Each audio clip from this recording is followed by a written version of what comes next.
Oh,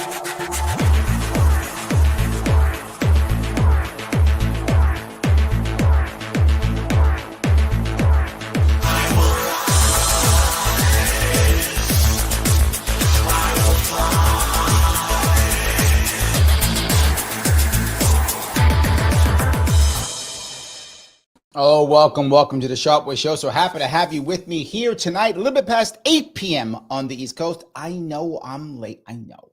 I've been having a very tough time trying to get all my holiday stuff together and recovering, family, friends, and stuff. And still, sadly, I have work to do before the year ends. I know some of you are lucky enough to be off.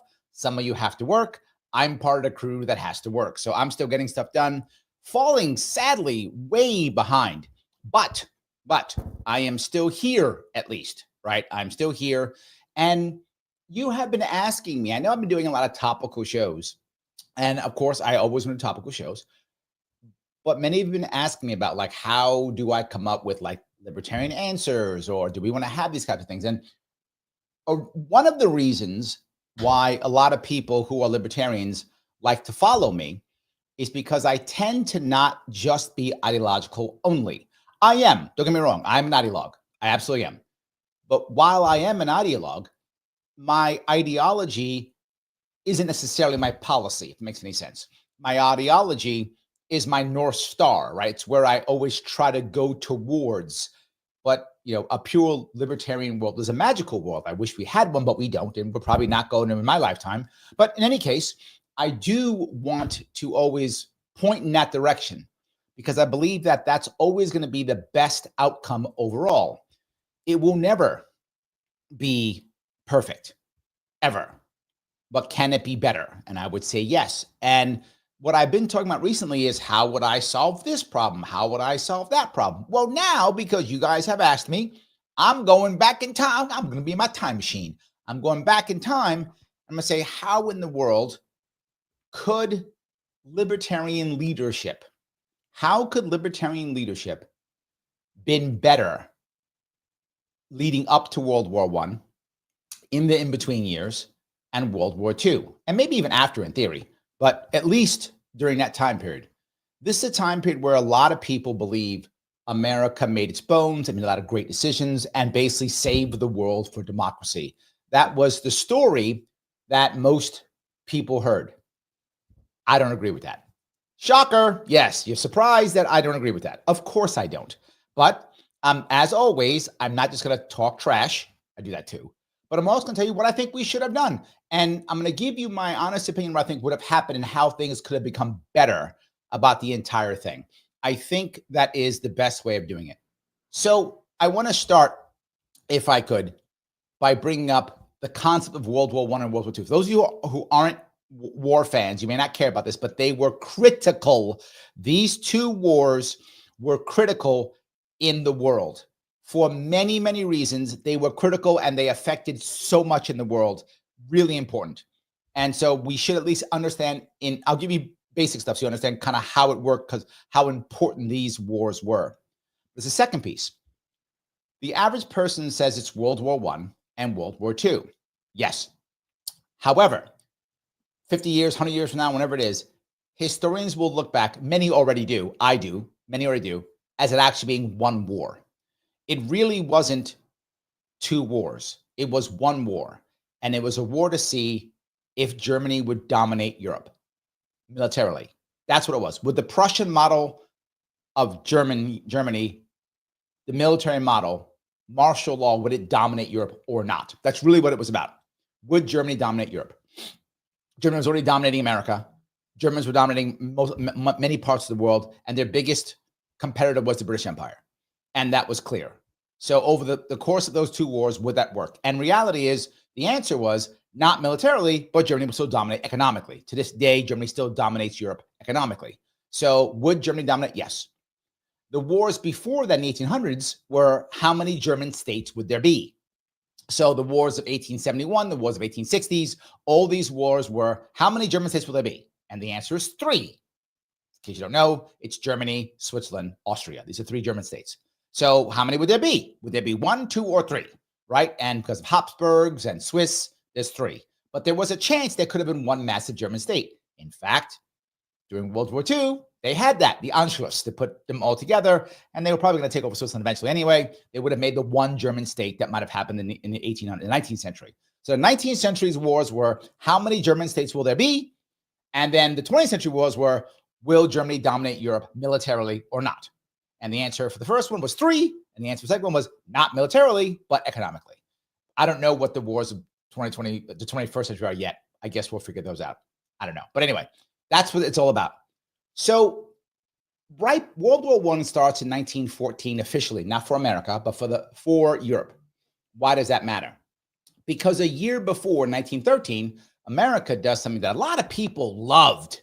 Oh, they loved it. And that was it decided we should have income tax. Yes, that happened in 1913. And they also say, you know what we should do? We should have a Federal Reserve. Let's have a national bank. But we're not going to call it a national bank because that'll make people angry. We will call it a Federal Reserve. And a lot of people say, Larry, we don't have a national bank. That's why we have the Federal Reserve. It's our national bank. That's what it is. That's what it is. Now you might say, Larry, how can a country survive without one? Well, for those who don't know, what America used to do is simply have a bank. I'm not joking. Like you have a bank account, America had one. Yes, large corporations have large banks, right? Like they have large banks, right? So like Google has a bank, right? Probably several, but I mean, in theory, they have a bank. So America had a bank or two. Like there were American accounts in banks, like everybody else. That's what we did. That's what America did. Most of its money, most of America's money came from some form of,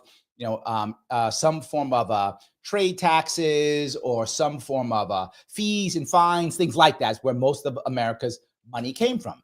And somehow we had roads. Somehow we had a military. Somehow we fought the Civil War without it. Well, we did put some money for that. But anyway, we fought wars. We fought those banana wars. We somehow did all these things without an income tax. But now we have an income tax. And not just that, now we have a Federal Reserve. You might say, Larry, why does that matter? But yes, I See the Creature from Jekyll Island. Yes, that's the book. Please read it if you want to. Great. Why does that matter? Because how do you finance war without debt? Well, now I have a Federal Reserve and income tax. I'll just raise taxes and I will then just do that, and I'll just print money. Done and done. Now, I have to keep going though. The reserve currency back then was not the dollar. The reserve currency was the British pound. Most people used the British pound. The British Empire was everywhere. Most people had used the British pound as a currency. There were some exceptions, obviously.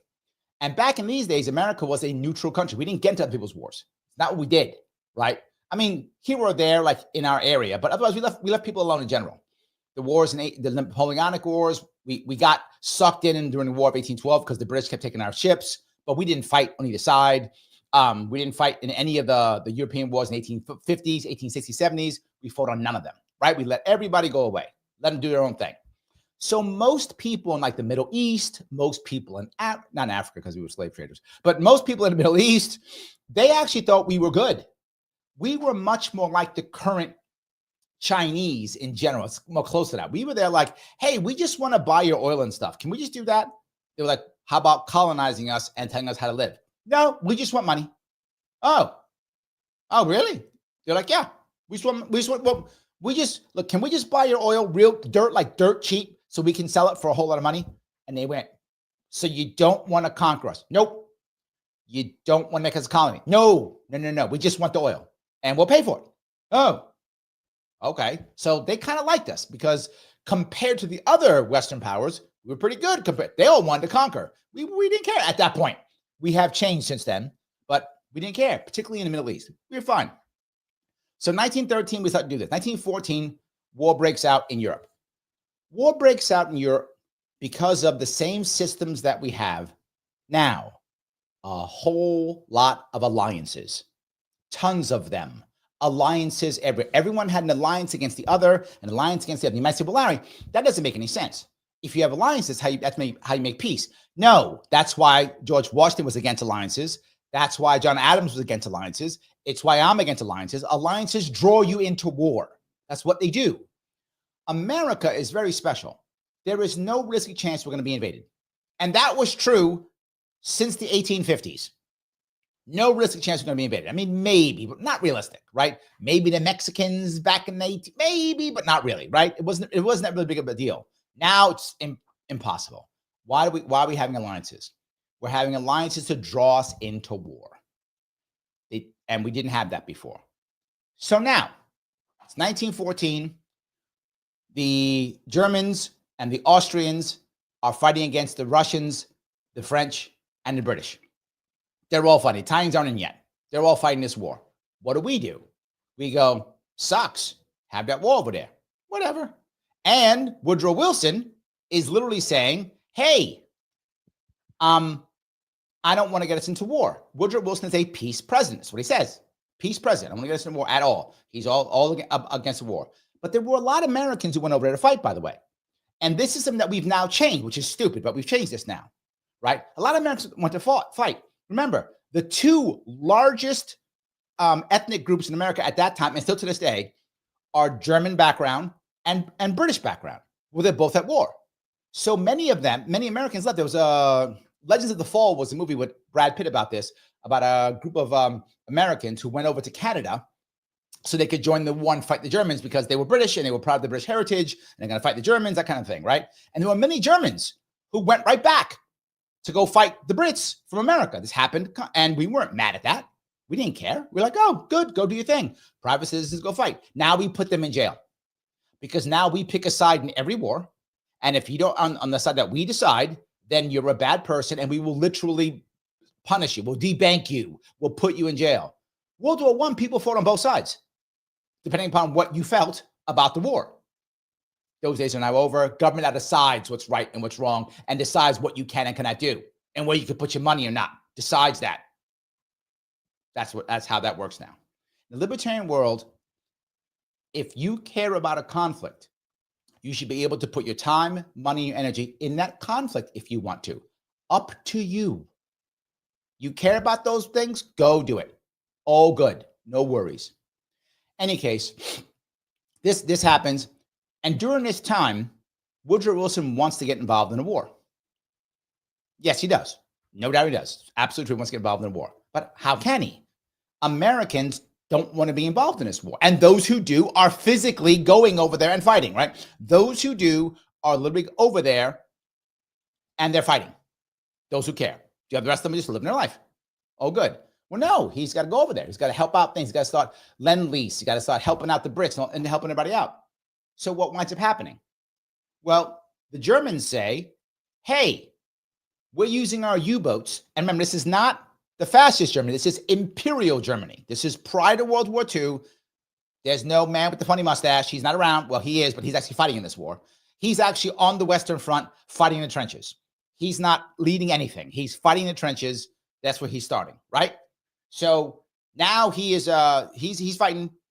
The Germans have U-boats. They're trying to make sure that the Brits starve out, and it's working. The Germans are winning this war. They are winning the war. Now comes 1916. The Germans are actually winning the war. 1917, the Germans win the war against the Russians. Literally, the Russians surrender. The Treaty of Brest-Litovsk, if I'm not mistaken. The Russians surrender. The Germans have won the war in the West. They beat the Russians. War's over. They won. The Tsar is dead. The world's ending and the Russian army is falling apart. The Germans win that war. Not just that. The French army is literally in mutiny. The mutiny was so bad in 1917 that Germans didn't believe it. They thought it was a lie. The Germans, if they wanted to, could have literally just marched to Paris in 1917. They were literally, the French soldiers were shooting their officers. That's how bad it was. It was over. The war was over. Germany was going to win this war. No. America will not stop sending ships into British waters. Won't stop. America won't stop being negative towards Germany. America won't stop threatening in our diplomacy. And because of that, the Germans were worried that the Americans would join in. And the German diplomacy was terrible, which has been forever. German diplomacy has always been bad. And so, except for Bismarck. Bismarck was the best diplomat they ever had. He is the one exception to all German diplomacy. One exception. is Bismarck. Everyone else has been just terrible. So anyway, so this guy named Zimmerman, he sends a note to Mexico asking if Mexico will join in against America. This gets intercepted. They use this as a pretext. That and Lusitania gets sunk. And now we're going to declare war on Germany. How insanely stupid. We're declaring war on Germany because we're mad. That's the reason. Because we're mad. You might go, Larry, so what? We beat the Germans. That's a good thing, right? No. It was a terrible thing. If Germany had won the war, won World War I, which is what would have happened if we would not been involved. If you think I'm making that up, do homework with any historian will tell you this. Not just me. Any historian, any book will tell you if America didn't get involved, Germany wins World War I. If Germany wins World War I, what happens? Well, Imperial Germany, not fascist Germany, because fascist Germany doesn't exist. Imperial Germany wins the war and controls Europe economically and militarily. And how bad would that be? Better than the fascists, whatever that would have been. What would have happened? They would have done something like what the British have done. It'd been some kind of, constitutional monarchy or something like that. But the Germans were bad when it came to colonies. They were. And so were the Belgians, and so were the French, and so were we're all bad. So like they were bad, but so was everybody. So who cares? We would not have had an in-between the wars. We wouldn't have had that period. We probably wouldn't have had a powerful Soviet Union. Probably would have had that. Why? Because what was the one thing that Europe hated more than anything else? Communism. They hated communism. They did. And where did communism grow? It grew after World War I. Socialism grew after World War I. Communism grew after World War I. There's an old saying that says, there's no atheists in fighting holes. That is literally the opposite of truth. The amount of people who came out of World War I completely anti-religion, completely anti-God, completely anti-church, astounding, the largest we'd ever seen. The men who came out of those trenches hated religion, hated establishment, hated it all. They hated it. As a whole, they had lost complete faith in almost everything. And you see it everywhere. Right? That happens constantly. And that's one of the reasons why they would absorb communism, because, of course, communism says, right, atheism, all that. Well, then that's what it was then. I don't know if it's now, but then that's what it was, right? It was that concept. And boy, they jumped on board. And that was their biggest concern. Germans didn't want that. Germans actually might have fought communism. Maybe, because they like monarchy, right? They probably would have fought communism. So also, not just that, Ukraine might have been its own country, because the Treaty of Brest-Litovsk liberated Ukraine from the Russians. These were all liberated now. So these countries were liberated during the Treaty of Brest-Litovsk. So those countries wouldn't have been part of the Soviet Union. All these better things would have happened. But more importantly, the most important piece, if America does not get involved in World War I and Germany wins that war, there's no Treaty of Versailles. If there's no Treaty of Versailles, there's no punitive treaty, which means there's no rise of the fascist party in Germany. Now, might there have been other fascist parties? Maybe. There was a fascist party in England. There were fascists, obviously, in Spain. Yes, but why did that happen? That happened because of how long the war lasted and how governments decided that now, since we have this kind of war, these wars are critical because they shut everything down. What I mean by that? Literally, governments fell. The Austro-Hungarian Empire, gone. Gone. The Russian Empire, gone. The German Empire, gone. All the empires began to, the Ottoman Empire, gone. All the empires fell. Well, when the empires fall and you have no answer, what happens? People cry for a strongman. The rise of fascism is directly because of the fall of the empires. They're directly related. The rise of fascism comes from a power gap, right? A power vacuum. That's where it comes from every time. People don't know what to do. How do I act? Will someone just lead us? Yes, I've got a cool mustache. I'll lead you. Done. All you needed back then was a cool mustache, and they'd put you on, you could run countries. That's how it worked back then. I need to get a mustache, obviously. But yes, they would just do. Boom. As soon as the empire fell, that was the rise of fascism. Again, if Germany doesn't lose that war, the empires don't fall. They change like the British Empire did. They shift and adjust. The German Empire would have become something else, whatever it is. So would the Ottoman Empire. It was still struggling horribly, but it would have done something. The Austro-Hungarian Empire would have eventually fall apart also for something like, of course it would have, but it would have just collapsed. When it collapsed, fascism was everywhere. Fascism and communism came. Strong men were required. That's all because of our involvement in World War II, in World War I. So what should we have done as libertarians? If there was libertarian leadership, number one, no income tax. Why in the world would you create it? Would you allow for income tax? Terrible idea. And it was very low. It was just supposed to be just on the rich. Just on the rich. But the second we got in trouble during the in-between years, when the Depression came, what did they do? They raised taxes. Yes, that's what actually happened. They raised taxes. So during the in-between years, because you had the income tax, you raised taxes. Why? So you can spend more. What? Yes, that actually happened. Our income tax made our Depression worse.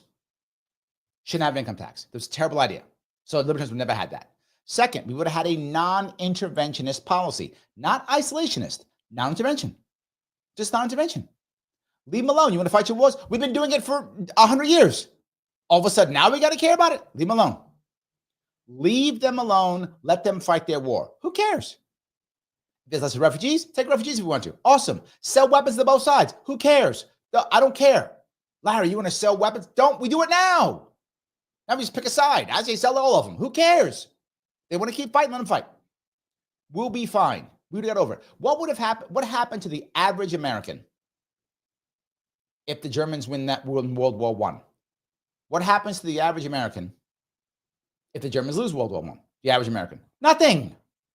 Now, again, if you care about either one, you go. That's fine. Yes. You don't want to fight? Leave it alone. Live your life. That's the issue that we should have done in World War I. If we would have done that, Germany wins the war. There's no fascist state in Germany. There might have been a fascist other, but not in Germany. There's no huge rise in fascist states.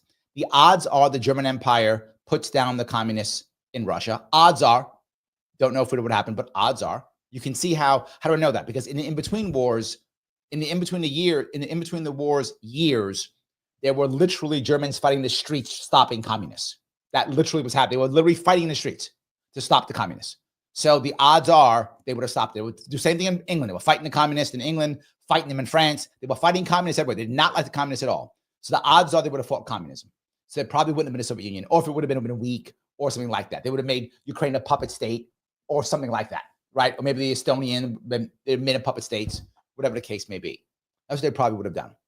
So we screwed that up.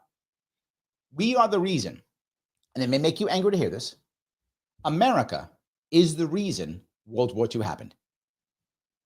That's what happened. Holocaust, we did that. We didn't do it, but we started it.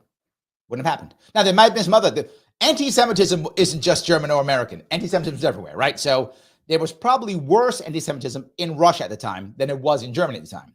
During World War I, hundreds of thousands of German Jews fought in World War I as proud German citizens, right? That was not a thing. While there was, of course, anti-Semitism in Germany, of course there was, but not to the level that there was after the war because you had to blame somebody. Russians have hated Jews for a long time, still do. But for a long time. So there was actually more anti-Semitism in the East than there was in Germany at the time. Well, now we have this happening. You got to blame somebody. Let's blame these guys. And boy, did that happen. Any case, now the in-between wars happens, in between the years. Here's what we don't realize. One of the reasons for our depression, and there were many, one of the reasons for our depression was because we had had so much extra food that we were selling across the world. Why? Because Europe was fighting. So we were selling food. Our farmers were making a killing. Many more Americans were farmers. Many more families were farm families. And we were making a ton of money selling food. Big part. Again, many things, big part. Well, now the war's over. So what do the Europeans do? Go back to their farms. stop making food and stuff. So instead of the government just leaving that alone and trying to figure out, well, let's rebuild things and make things, shift. No, the government had to do something. Do something, government. Do something. So the government did. And they started tariffs because tariffs always work. Oh, it makes me people mad when I say that one because they don't work. That's not true. That's not how it works. Tariffs only work in specific cases and specific times. This was not one of them. That's what I would tell you. This was not one of them. And Smoot-Hawley tariffs, these happen. And what winds up happening is trade war. Trade war at the exact worst time possible. The exact worst time possible, we have a trade war. The trade war happens, makes everything worse. Now, when it's a trade war, and then we don't know who's selling food what does that also have people do?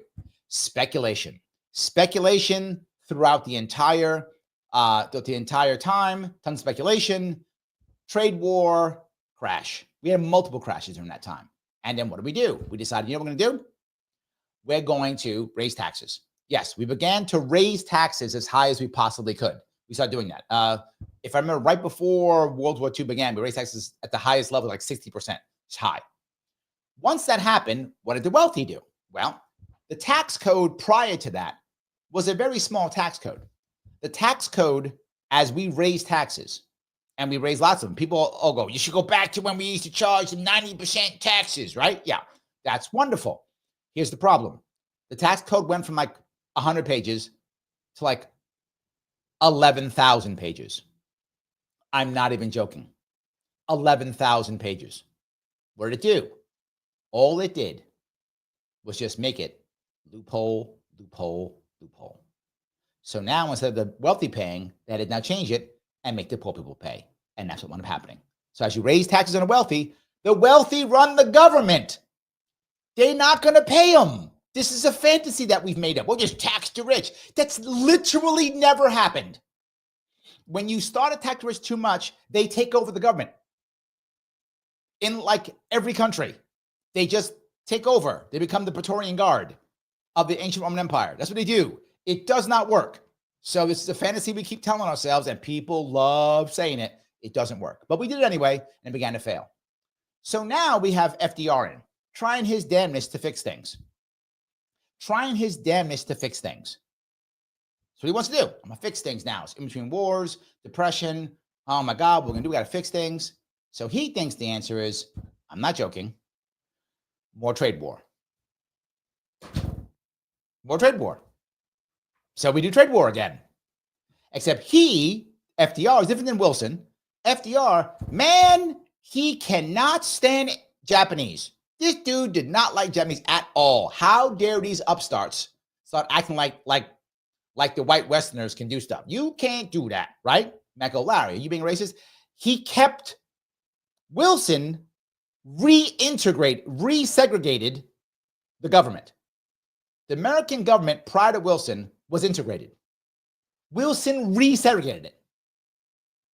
Wilson in 1915 had a private screening, with Wilson, not FDR, had a private screening of Birth of a Nation in the White House.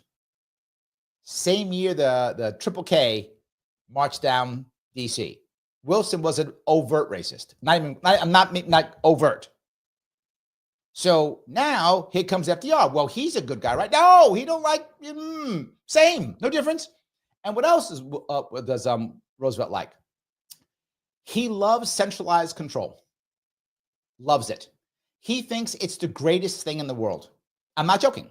It's one of the reasons why he loved the Soviets. Larry, he liked communists. Yes, he did. Yes, he did. Everybody was telling him around him, going, this is a terrible idea. The Soviets are not, this is not good. This is not American. It's not how it works. He's like, nope. We're going to hate the Japanese. We're going to support the Chinese, who are also about to become communist. And we're going to support the Soviet Union, which is what he did. So he supported them completely. Now you might go, Larry, is that real? Yeah. Because now America's still failing when it comes to financially, because of his policies. He created a trade war in the East when America was in trouble. Why did you create a trade war? Again, insanity, because he's just mad at Japanese people. Well, Larry, wait a minute. Japanese bombed us in Pearl Harbor. Yes. Why did they bomb us in Pearl Harbor? because FDR went out of his way to ensure that he punished them. They could not get oil. They could not get anything. They were trying to build an empire the same as the rest of the world was doing. Do so, you have to have resources, oil, coal. The Japanese have none of that in their country. They don't have it. They're resource poor, right? They don't have it. So they go take it. Same as the British did. Well, they said, we're not going to go to America. We're going to go in our area, right? You guys have your own empire. We're going to go in China and take it. We're going to go in Korea and take it, and Manchuria and take it, and whatever. And then America said, we don't like that. But when the Russians did it, we didn't say a word. When the Russians literally, again, for those of you who don't know, Germany invaded Poland and the war officially began. You know who else invaded Poland? The Soviet Union at the same time. It was called the Molotov-Ribbentrop Agreement, the pact they made. They cut Poland in half. When the Germans invaded from the east and from the west, the Russians invaded from the east. Did you learn that in school? Most places didn't. Did FDR denounce the Russians? Nope. The Russians then, after that, invaded all the Baltic states. They invaded, took over Estonia, Lithuania, took them over. Just walked in, marched in. They went to war against the Finns, 39. Went to war, called the Winter War. We didn't say a word. Said nothing. Why? Because the Soviets are fine, because centralized control was wonderful. FDR thought centralized control was a wonderful idea. He thought it was a wonderful idea. And that's why he took more and more of it. And as our country began to have trouble, he took more and more control of everything. That's what a libertarian would have never done. The pain that we have now from what FDR did leading up to World War II is the pain. That's why we have a broken healthcare system, because of that. That's the reason. That's why we have a terrible tax code, because of that. That's the reason. I mean, we shouldn't have tax code at all, but it's worse because of that. That's why we have that. That's why our unions are broken. That's why our unions are broken, because of him. Centralized control over unions, centralized control over schools, centralized control over everything. That's why they're broken. Unions should be individual people who want to join however they want. For those of you who don't know, the government used to be against unions. Literally, the army would come in, the army would come in with machine guns and rifles to break up someone who was striking.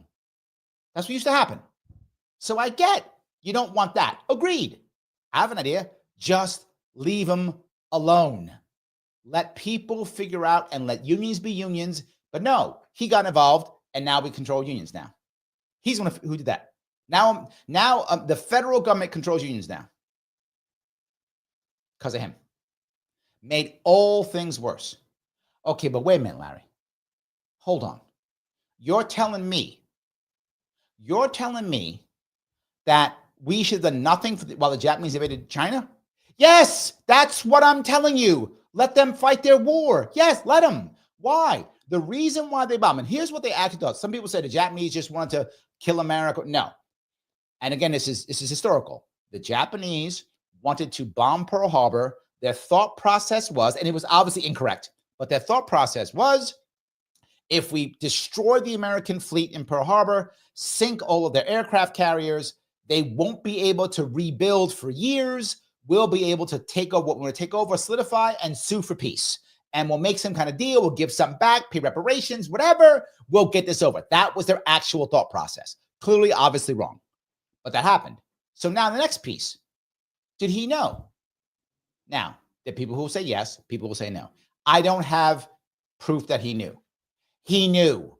Why? Because our carriers were not there. Our carriers were not there. So he allowed 3,000 Americans to be killed so he can get involved in the war. How do I know that? Because he'd been doing everything to put the Japanese. He wouldn't know. He stopped immigration of Japanese people. Yes. He decided Japanese people can't come to America. Yes. You hear that one at school? He pushed them into bombing us. You might go, Larry, come on. Yes, if you're an empire in 1939, war was the answer. Clearly. Japanese had watched it in World War I. In World War I, the Japanese were on our side. They were on the British side. They fought alongside the British Navy in World War I to take over German ports in Far East Asia. So the Japanese were on our side. They saw how that worked. They're like, oh, well, this is how this works. I like that. And the Japanese fought the Russians in 1905 and took over areas of Manchuria, which is northern China. Yeah, so they played this game already. So now, leave them alone. We leave the Japanese alone, they don't bomb us. They didn't want to bomb us. What they wanted was their own empire. And the Chinese probably would have beat them at one point, or they would have had a standstill, or whatever the case may be. They would have done what they had to do. They would have figured out their own problems with the Japanese and the Russians and the Koreans, and we could have just sold them stuff and let them do what they wanted. But what did we do? That war with Japan, how many Americans died? How many Japanese died? And we literally dropped atomic bombs and firebombed civilians. We literally firebombed civilians because of that. Firebombed and nuked people. And we did it. Truman, now, FDR might not have done that. He might not have. Truman did, because Truman did not like the Soviets. He was smart, so he wanted to scare them. That's why he nuked Japan, to scare the Soviets, and it worked. And it worked. Anyway, Libertarians would have never got involved in the Japanese war at all. There would not have been a Pearl Harbor. That would never have happened. We've been trading with the Japanese. They would have dealt with their own issues with however they wanted to. There'd be no North and South Korea if it wasn't for us. We're the reason there's a North Korea and South Korea. The Korean people in North Korea are living in a prison because of us. Again, because left it alone. Now, would they be under the Japanese thumb now? Maybe, who knows? But maybe it would have been a colony. They might have got their own independence. I don't know. Who knows what would have happened? But it wouldn't be North Korea. It wouldn't be that. There'd be no Korean War. That wouldn't have happened. That's because of us. Now go over to Europe. Larry, how can you allow the Germans to take over Poland, to take over this, to fight this? Oh my God, the world's going to end.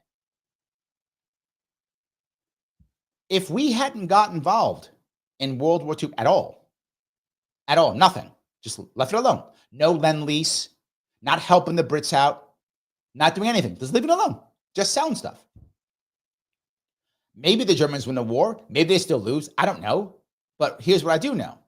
Two important pieces. If the Germans win World War II in that case, they have to somehow control this empire. Could they? Who knows? I don't know.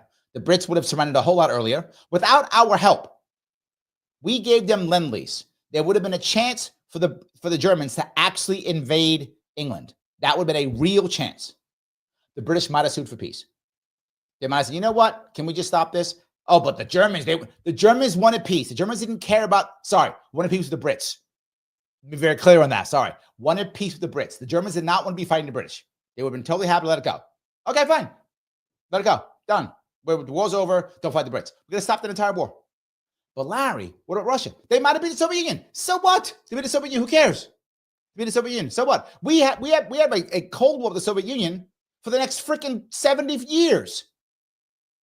Got Europe cut in half. We got Vietnam War, Korean War. That all goes away if the Germans beat the Russians. So what? Oh, but Larry, the Holocaust. You're right. That's a big deal. I completely agree. How do you handle the Holocaust? Here's how you do it.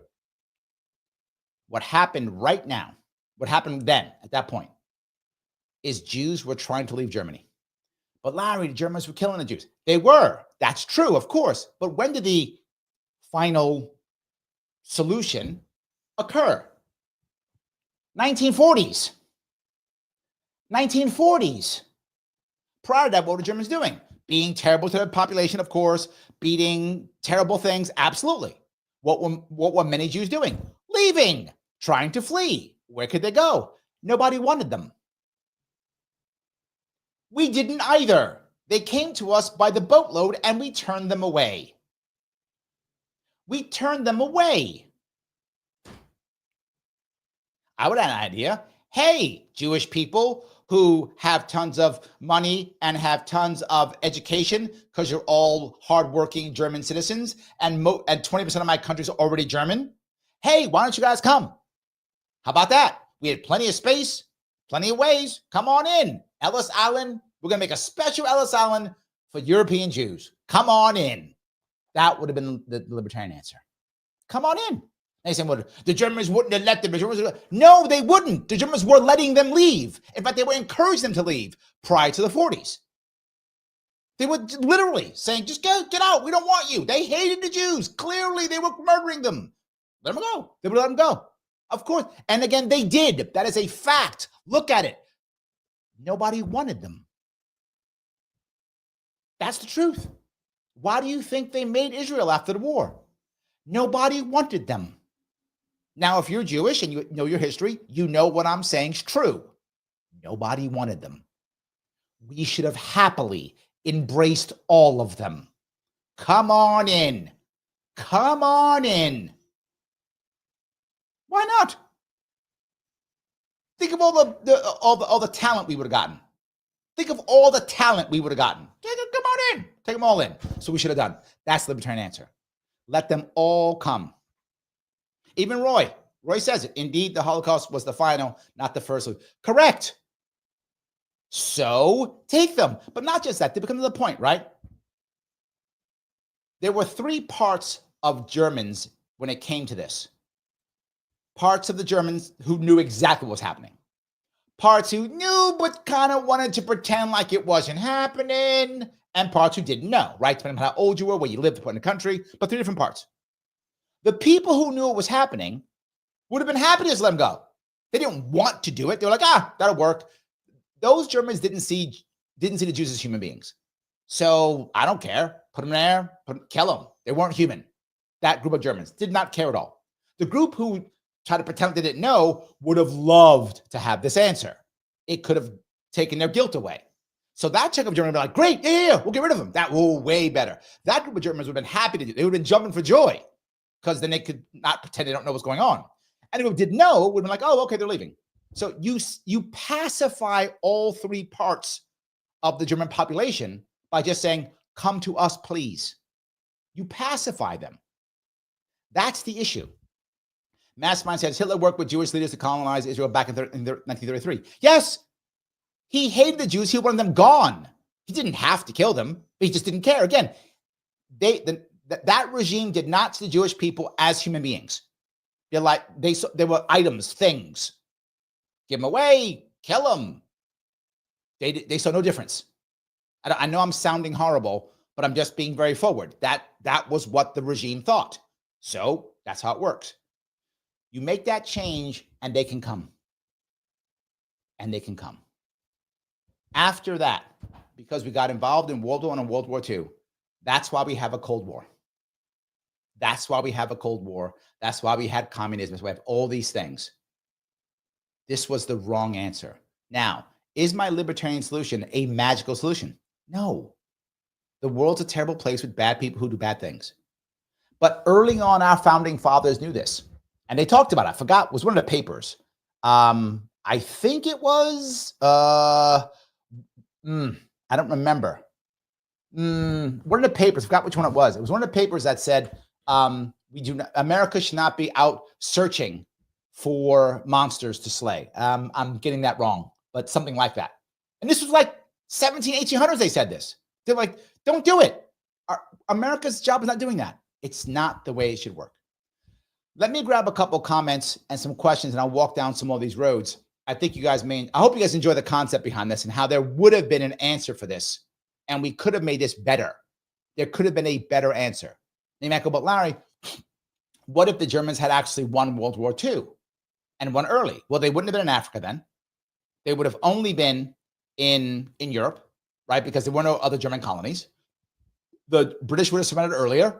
They probably would have abandoned at least half of France because they didn't need to garrison it. They would have made a puppet state. Didn't see France was already a puppet state. They turned France to a puppet state, right? So they would have given a chunk of France back, made it a puppet state. They would have made Russia some kind of puppet state. They would have probably allowed Ukraine to exist and then probably taken some other areas. And then they'd have a fascist state. And that would have sucked for many people for a long time, but then it would have gone away. Why?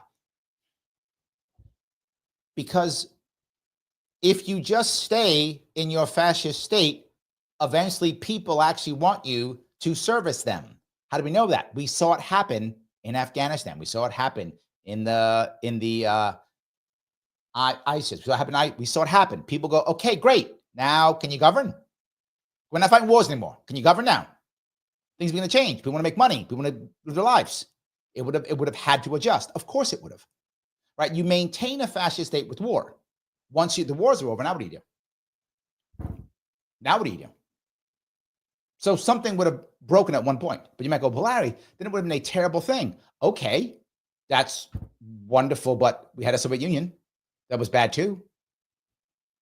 Let me grab a couple comments and walk down some of these if I could. I'm looking over at Rumble. Joel, thank you for $1. Larry mentioned our broken tax code, so I have to mention the Fair Tax Act, my favorite solution. Yeah, fair tax is better. It's better. But again, people have start seeing how bad it is in general. So, yes. Joe goes on to say, let's see, hold on. Jewish entertainers often change their stage names to non-Jewish ones to avoid anti-Semitism and prejudice, essentially camouflaging their Jewish identity to have better access opportunities. That's true, very true. Yes, the same thing, by the way, happened with Germans too. After World War I, after World War II, also a lot of Germans changed their names. German pride parades were ended. Happened in that regard too. So I think it does happen here or there. Let me grab some more comments if I can. I got a super chat from Peace Lodge. Thank you, Peace. Larry, why are we so broken? Are we just primal monkeys? War so stupid. Why? Drama. Generally speaking, humans resort to violence when we think there's no other answer. There's some exceptions, not people who are like openly violent, but generally speaking, people resort to violence when they believe there's no other answer. That's how it works. When we think there's no other answer, we also resort to war or violence. We think it makes sense. So the best way of doing it is to not have it make sense. Give people other things to do that work, right? For those who don't know, when World War I broke out, when it first happened, the vast majority of Europeans were ecstatic. They were happy. There's actually a picture of the H-man with the funny mustache. There's a picture of him in a crowd when war broke out. I'm not sure you can find it if you're looking online. He's like, yay, we're going to be fighting wars. They loved it. People were volunteering. If you've seen the movie, or read the book, obviously, but there's 3 movies, All Quiet on the Western Front. It's German youth during the war. So like knowing there's a war going on, seeing wounded people come back from the front, and they can't wait to join. They can't wait. Rushing to go join and fight in this war. They were ecstatic. They thought, it'll be over in a year. We'll do a push. We'll win. It'll be exciting.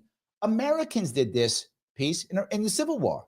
In the Civil War, they were ecstatic. Yeah, we're going to beat the Yankees. Or yeah, we're going to crush the Southern rebels, right? They were happy. 14-year-old kids were joining up. So, yeah, we got to change that. I think that's the key. All right, let me grab some of these comments, guys. I appreciate all the comments. I will get to them and walk down some more roads. So Vivek says, World War I, United States should not have been involved, maybe only as a middleman for end negotiations. And here's the thing. Your point's very valid, Vivek. The reason why our negotiations failed is because we were in the war. Now, let me explain what that means. You might go, wait a minute, how? Because if we're in the war, Woodrow Wilson has no power to negotiate a treaty. It had to be signed by the Senate. Woodrow Wilson had this insanely stupid idea I'll call the 14 points. It was peace without victory. That's what Woodrow Wilson said. Insanely stupid. Never works ever. Terrible idea. Woodrow Wilson was like, I'm a genius. No, he was a moron. But that's what he said. He thought that was a good idea. Terrible idea. And of course, the Senate was like, why are we even in this war? What are we doing? So the Senate blew him off. So he actually couldn't negotiate. But if we weren't in the war, then he's just negotiating as diplomacy. So if he actually wanted peace, he could have negotiated peace, not being combatant, and it wouldn't have mattered what the Senate said. So he literally made things worse and made the war go longer because of us being in the war.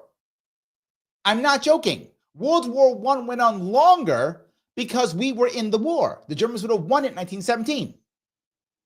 But we joined. So they kept fighting. So now more people died. And now we couldn't negotiate because now our Senate stopped us because we were a combatant. Again, all wrong. if you care about peace, don't get involved in the war, but then make some deals to stop the war.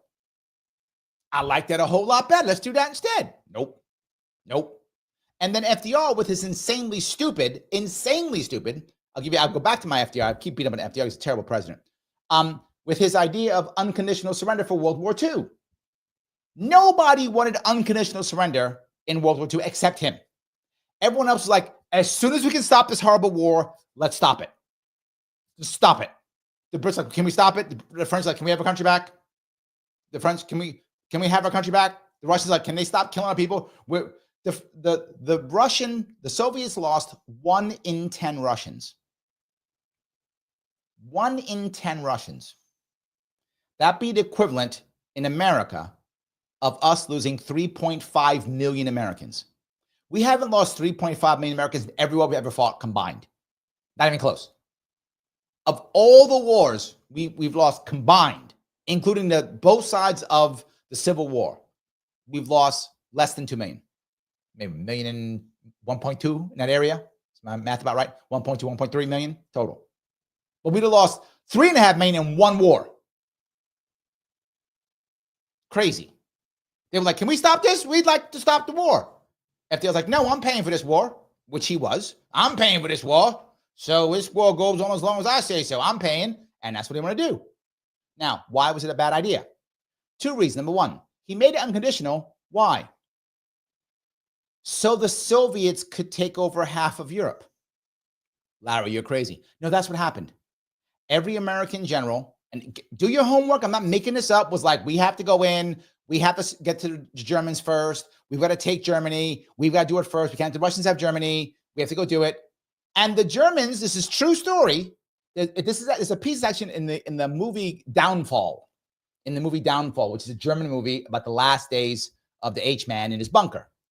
And the German leadership, while the war is collapsing on their heads, are still thinking, how do we negotiate with the Americans to fight the Russians? They're still believing it. Like in their heads, like, yeah, as soon as the war's over, we're going to fight the Russians. Like they assumed America and Britain would do it. They thought that that's the real enemy. As soon as it's done, we'll just go fight them. They actually thought that. I'm not making that up. They actually thought that. So did most of FDR's generals. We got to get rid of the Russians. It's not the Germans. The Russians are the bad guys. We got to worry about them. No. We purposefully, again, not make this up, purposefully did not aggressively charge for Berlin so the Russians could have it. It's FDR. It's FDR. Yeah. So we kept fighting. We could have ended this war in 1944. The war could have ended in 1944. But then Larry, they're stupid Nazis. No, make a very specific plea. Keep fighting the war. Don't stop fighting. Keep fighting the war and say, hey, Germany, whenever you're ready, we're going to keep whipping your ass. By 1944, everybody knew in leadership, to include the German High Command, the Russian High Command, the American High Command, the Allied forces, everybody knew the war was over. Everybody knew. There was no one was like, we're still going to win this thing. Nobody thought that. Everyone's like, no, war's over. We can win this. There's nobody can win this. It's over. So if you do this, okay, we're going to keep fighting. We're going to keep whipping your ass. Or you can hand over these top guys, whatever number, 10, 20, 100, you pick the guys, whatever the numbers are, hand them over to us, dead or alive, I don't care, dead or alive, hand them over to us, we'll talk peace. That's it. That's how you denazify. You have the Germans do it themselves. Give us the top guys, we'll talk peace. Give us the top guys. The Brits wanted that. A guy named Rudolf Hess, I think it was his name, Rudolf Hess, literally parachuted in, I'm not joking, Google it. Rudolf Hess parachutes into England to try to talk peace. Of course, he's just arrested, but he thinks someone's going to go in and talk peace. He was already ready. The Germans were ready for this. This on his own, like didn't tell anybody. Got in a plane and parachuted into England. Can we talk peace? They just arrested him. But I'm serious. Well, Larry, the Germans are bad. The fascists are bad. Yeah. But your righteousness ensures that a full year of people still die. So denazify Germany on its own. They tried to kill him. They tried to kill Hitler 44 times. I'm making that number up. Check it out. 44 times tried to kill him. 44 times. Why couldn't they? because they couldn't get people to agree to do it. There's a movie about it. Valkyrie's the movie about it, one of them, right? The last one. They couldn't get the Americans to agree. They couldn't get the Brits to agree. If we get rid of him, can we talk peace? If we kill this dude and all his top guys and arrest them all, remember, Valkyrie was not only about, if you remember, Valkyrie talks about not only killing the top guy, but arresting all of his top guys. That's the whole plan. Why would you do that? So you can hand them over to the allies and go, we're ready to surrender. Here, we're denazifying ourselves. Here's the guys. Take them. Can you? And it's the dead guy. And then here's the rest of the guys alive or dead, whatever. They didn't care. They shot him. They didn't care. Take them. Can we talk peace? And this is 44. Exactly the year I was telling you about.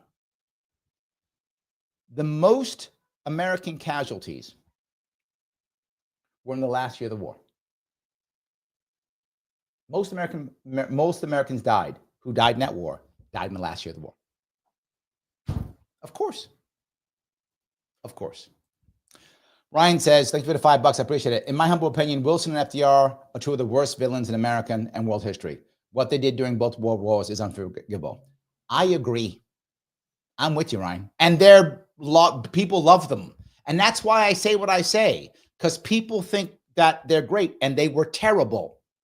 They were horrible for the world.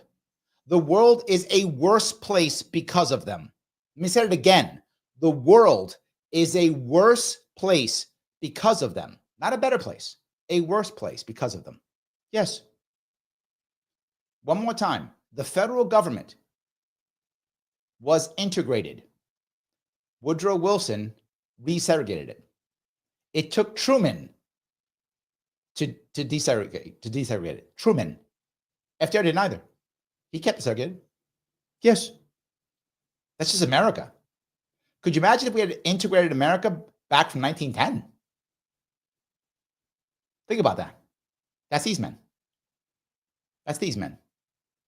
They were terrible. Any way you can think about it. Just bad. All right, anyway. All righty. See if I can go down here if I could grab some more of these. All righty. Kim says, I'm not a war buff. Perhaps I'll learn something. I hope this was interesting. I try to give you a very overview. I'll take specific questions if we got to. So, yes, I'm happy to do that. So, all righty. Let's see. I just had my own trip down memory lane today. H-1B visas are back in the news. Seems the day of retrospection. Oh, okay. P says, we are infected by a mental virus. Give hugs to your friends. Can this be fixed? Probably not, but we'll try. No, it can be fixed. That's why I'm doing this. It can be. It can be fixed. Yes. Why do I keep giving you answers? Yes. Yes. Leave people alone. Yes. Shelley says, we should only be involved in wars where we are threatened. Yes. Some say we belonged in the Middle East because it threatened our fuel supply, but I don't buy it. No. Look, that's absolutely not true. It's not true. Were we worried about it? Yes, we were. But was there a chance? Here's the issue. Prior to World War II, America wasn't trying to colonize. Okay, not in the Middle East. We were trying to get great deals. And most people in the Middle East, regardless of what side you were on, actually liked Americans. This is prior to World War II. Most did. Didn't matter what side, whether you were a fundamentalist, were you not a fundamentalist, were you more of an Ottoman Turk, were you more of an Arab, were you a Persian? Most people, Americans are fine. They just want to buy oil and stuff. It's fine, whatever. They like the Brits and the French because they wanted to control. That changed. We started saying, no, petrodollar. No, we want this. It was us. And that's when they started not liking us. That really is what changed. Yes. All right. Let me try to do this here. I do appreciate all of these. Sully says, my great-grandparents came here from Prussia in 1911. Being foreigners, he wasn't allowed to go to war for his country. Oh, there we go. That's not true now. You can now. Yes. Yeah. Julie says, I'm German. Fast forward to 2024. We don't give AF now. True. As you can see, I'm also German, as I have the flag there. Yes, absolutely. Midwest K says, with the U.S. recently expressing reclaiming the Panama Canal, which we built, Panama City is now in heavy anti-American protest. What's your stance, Larry? Is it rightful, our stance? Okay, America isn't expressing reclaiming. Trump is. Our policy is not reclaiming. That's a Trump thing he said. Now, I don't know if that's true or not. Maybe not. I don't think so. But no, I don't think we're invading Panama. I don't see that at all. Now, Might there be a reason to buy it? I actually don't know. I haven't researched that at all. Maybe. I don't know if that makes any sense at all. It might be a great idea, it might be terrible. I don't know at all. But I don't see us in it. And then why would we, how much would they charge for it? I mean, if we were to buy it, it would be gunboat diplomacy. It'd be like, sell it to us, or it'd be extortion, right? We'd go there and go, sell it to us, or we'll blow you up, or we'll bomb you, or something. That's the only thing we do. So I don't see a value. As I think about it, there's no value in buying, because we would just extort it. That's what we would do. So yeah, I do appreciate the concept though. All right, let's see here. P says, I asked this question before, but it wasn't clear. Is there a good book on history, wars, and good stuff? You know, the cliff notes. I did send it to you. Jesus. I think it's actually called, if I remember the name of the book, it is called The History of Warfare by John Keegan. I think that's it. Yeah, it's a great book. Yeah, I think it starts Egypt or Roman Empire. I forgot, but it starts early and goes all the way through to modern day. Obviously, it was written several years ago. There's not the Ukrainian war in it, but yes, it's a good overall history. Yes, it's good about warfare. John Keegan, Keegan, I think. If I got that right. I think so. So yeah. All righty. Roy says, does debt finance war, or does war finance debt? I could see either way, my friend. I could see either way. They go hand in hand, is what I will say. They go hand in hand. Peace goes on to say, I love your optimism, Larry. I will stand by you. It can't be fixed. I think it can be fixed. I think it can be done. It just takes more time. It takes more time and more patience. That's what it is. Yes. So, all righty. Roy says, conscious capitalism 1.0. Build your business, do your business, then mind your business. I like that. I like that. Very good. Ryan says, Larry, thank you for mentioning Bismarck. Every time I mention Bismarck, people around here think it's about the German ship. Well, yeah, that's a good story. But yeah, that was the, in fact, there might not have been. There's an old cartoon from that time. And it's an attack on Kaiser Wilhelm II, who was the Kaiser. And for those who don't know, Kaiser basically means Caesar or emperor in German. Who was the Kaiser of the German Empire in 1914. When he came in, there were only 3 Kaisers. When he came in, he dismissed Bismarck. Bismarck is the reason why this is Germany. Bismarck was a Prussian who had basically negotiated Germany to be the thing. He's the one who said, we're going to stop at 3. We're not going to do 1. We're not doing Anschluss. We're not doing it. He's the one who's like, don't do that because we're going to go back to war again. For those who don't know, for Germany to exist, Germany's a very new country, believe it or not. It became a country, I think, in 1871, if I remember right. 1871, Germany became a country. There were 2 separate wars at a fight. Had a fight against the against the Austrians and against the French. So it's 2 separate wars to create Germany. That was not an easy thing to do. And the Prussians were heavily, I mean, they were the Marshall part of Germany was the Prussian part of Germany. That's where most of the troops came from, most of the leadership came from, most of the landed gentry came from Prussia. Most of the elites in Germany, most of them were Prussian. So when they made those wars, Bismarck was like, this is enough. We can't go any further. We're done. And so he was a very good diplomat.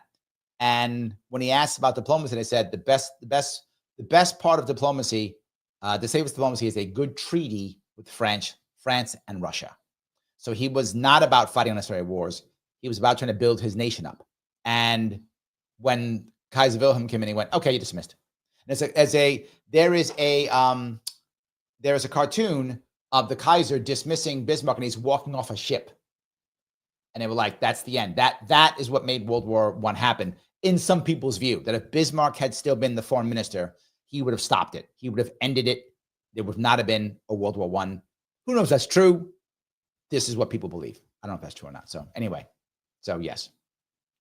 All righty. Pinkerberg says, aren't most countries that go to war mad about something? No. Not necessarily. What's that saying? Another German, von Clausewitz. I think that's what he said. Yes. He said, war is diplomacy by other means. Did I get that quote right? I think that's von Clausewitz. He said that. Yeah. And he was also Prussian. I'm pretty sure he was also Prussian. So he wrote the book on war. So it's diplomacy, right? When the Germans mobilized, they weren't angry in World War I. They weren't angry about something at all. They were just supporting Austria. They thought they were going to be attacked. The Germans in World War I believed they were under attack. Why? For those of you who don't know how this works, World War I was the first really, truly industrialized modern war. What does that mean? You have to mobilize. You have to literally call people up from the farms, call people up from the cities, get them into barracks, train them, give them weapons, give them uniforms. You have to mobilize. This takes months, right? And you have to worry about mobilizing, because if someone else mobilizes and you don't, you can't be ready for the war fast enough and you'll be taken over. So mobilization, that concept was what started the war. Mobilization actually did. People tell you it's because Archduke Ferdinand was shot. That's the spark, but the actual war began from mobilization. So people blame the Germans for the war. It was not their fault. It was the Russians' fault. Be very clear about that. It was the Russians' fault. Why? Because what happened was, after when Archduke Ferdinand is assassinated by a Serbian, Garib Princip is the guy's name. That's his name, Princip. That guy, he kills Archduke Ferdinand. He's a Serb. The Russians say, "Hey, I am the godfather of all, Slavs. We care about the Eastern Orthodox religion. I'm not letting you be bullied by these damn Germans, these Habsburgs, these Austrians. No way. We support our Serbian brothers," is basically what happened at that point. Once that happens, the Austrians go, "Okay, we're an empire. We can't let these little guys do something, but we're scared of the Russians. Hey, Germany, will you back us if something happens? We got your back." Now, here's the worst part. Some of you may not know this. All the leaders, all the royalty, they were all cousins. They were all related. I'm not joking. They were all cousins. So Kaiser Wilhelm and Tsar Nicholas were literally cousins. They would call each other like Nicky, like, "Hey, cousin." They would talk. So they thought, "Oh, okay, we're not going to go to war because we're cousins." The Tsar of Russia, his wife was German. So the Russian emperor's wife was German. They were all related. They were related to the King of England was related too. They were all related. They were all cousins. So they're all cousins. Hey, how you doing? Whatever. They thought, whatever. So the Germans said, "You're German. If they can play the Slav card, we're going to play the Germanic card. So we're going to back you too." And the problem is the Kaiser then did what he did, with the dumbest thing he did. He went, "Yeah, we got your back." And then, I'm not joking, he got on his ship and took a cruise into the Baltic Sea. And I might go, who cares? It's 1914. You're out. Like, there's no internet. You're gone. So the Austrians went, "Oh, great. We got carte blanche from the Germans. We're good." So they started talking all kind of trash. And they told the Serbs, "Okay, we're not going to war with you, but you can do all these things. Basically, you're going to surrender your sovereignty to us, basically." And the Russians said, "No, you can't do that." And then Tsar Nicholas I did the worst thing. Oh, Nicholas II, I'm sorry, it was the second. Nicholas II. He said, "Mobilize." He mobilized the Russian soldiers as a push to threaten. "See, we're going to mobilize. Now what you going to do?" And the Germans said, "Oh, you didn't play that game with us. You know we Germans, right? We Germans? We know we're Prussians. We are Prussians. You going to play that game with us?" Germans mobilize. The second that happens, everybody mobilizes. The first mobilization was the Russians. They were the first ones to mobilize. Their fault. If Nicholas does not mobilize, the war might have still happened, but not then. It doesn't happen then. The second the Russians mobilize, everyone else mobilizes. It's a domino effect, because no one can't mobilize. You have to. If the Russians get a several million man army up in the field and you haven't even called your people up from the farmland yet, you're done. You're done. They're just going to march over you. So they don't have massive standing armies. So anyway, I know I went long, but yes. So that's how that war started. They weren't really mad. So yes. All right. Ryan says, yeah, thank you. Gavrilo. That's his name, not Gavrid. Gavrilo Princip was the guy who said, thank you. I forget his name all the time. But yes, Gavrilo, thank you for that. I do this out of memory. I can't always remember all the names specifically, so I do appreciate that. So yes. So let me go down here if I can. So Julie says, there are fascist parties in America now. It's true. But what people don't realize here is Americans did not want to fight in World War I or World War II. Neither one. This is something that the presidents pulled us into war. Well, no, we wanted to stop the Nazis from over. No, we didn't declare war on Germany. Let me say this again. We didn't declare war on Germany. We declared war on Japan because he had made the whole plan of fighting Japan. Right? FDR made sure we're going to go to war with Japan. He was going to be sure of that. He was out of his way. He was going to bomb Japanese. That was going to happen. FDR was all about that. He was going to make sure it happened, and he did. Well done, I guess, in that regard. So if you remember his speech, December 7th, 1941, a day that will live in infamy. I asked the Congress to declare war on the Empire of Japan. He didn't say Germany. We didn't declare war on Germany. Germany declared war on us. Germany declared war on Hitler declared war on us. We didn't declare war on him. We didn't care. We were sending the Jews back. We cared about Hitler. We sent the Jews back to the concentration camps. They came on boats and we sent them back.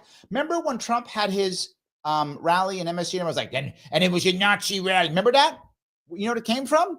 That came from a rally of American Germans called the Bund. That was the name of the group. It was called the Bund. You can check it out if you want. You can Google the Bund. It was very popular in the 1930s and I think early 40s. These were pro-German Americans. Remember, the largest ethnic background of Americans to this day, I think it's like 19% is still Germans. Largest ethnic background. Was back then too. So most people didn't want to fight against Germans. They didn't want to fight. Why would they want to fight? They didn't care. So yeah, they had to push that stuff. So Grace says, love these history lectures. Oh, thank you. I appreciate that. Thank you. I appreciate that.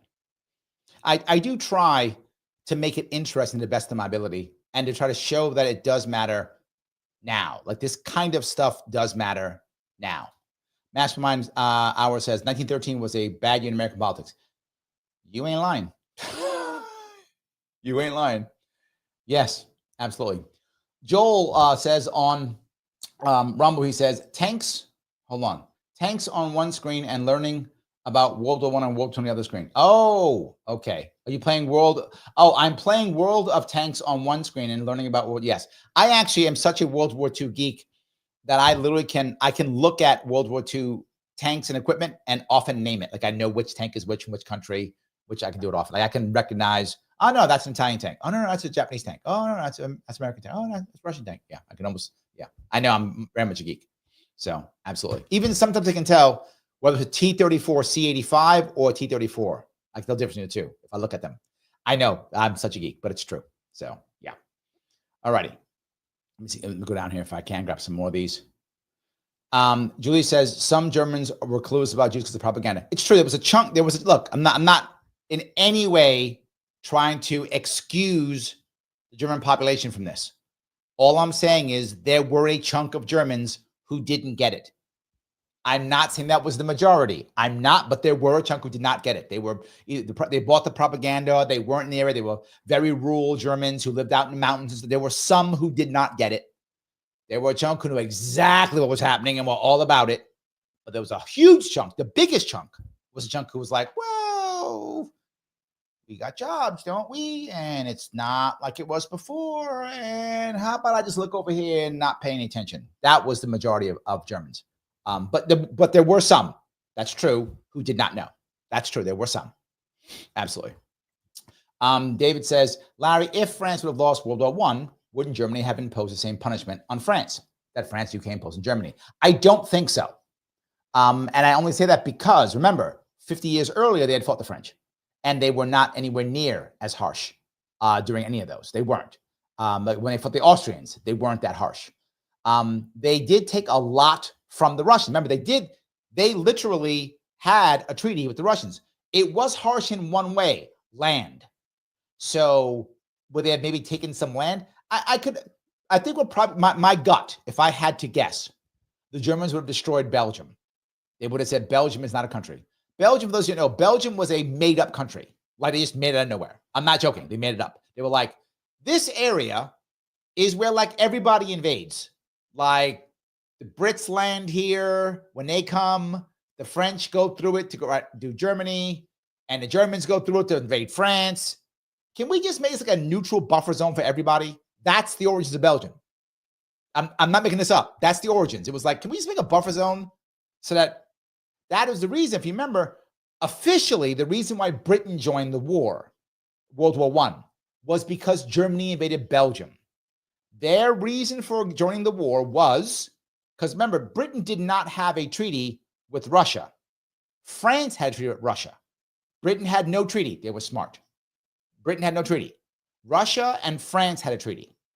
The Brits came in. They said, if you violate Belgian neutrality, then we have to support Belgium and we have to come in. They came in for Belgium.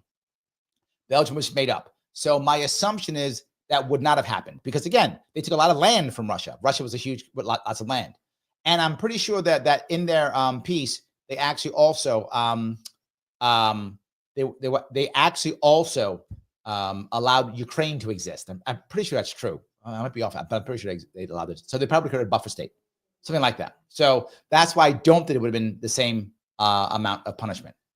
And again, if Germany wins that war, they're in a great spot. They wouldn't need so much. The French were trashed. I mean, that destroyed France. World War I destroyed France. They were trashed. So Germany would not have been as much if they had won the war. So Dave says, also, if France had lost World War I, would fascism have risen in France? Maybe. I don't think so, though, because remember, the French had a similar thing. They had Napoleon. So the French already had that. And they were like, this doesn't end well. So I don't think that would have happened. If anything, they probably would have gone more socialist, if anything. I don't think they would have gone communist. They probably would have gone more socialist. They might have gone more democratic, believe it or not. They might have fallen into a big republic. Well, they already were, but they probably got more into a republic, actually. I do not think they would have gone fascist because of having Napoleon in the past. And generally speaking, since Napoleon, the French haven't been fascist that much compared to anybody else. They have not been. It's not been a big deal for them. So I don't think that would have happened. Just my view. You asked my opinion, I give my opinion. So yes. Carl says, yeah, Carl agrees with me. He says, nope, France is basically a socialist. I agree with Carl on that one. I think that would have happened. Yes. All righty. Let's see here. Andrea says, when the federal income tax was started, they said it wouldn't touch a hair on the working man's head. Yes, I read that before. I did. 100%. Pickabell says, was there ever a time in this country that the government wasn't run by the wealthy?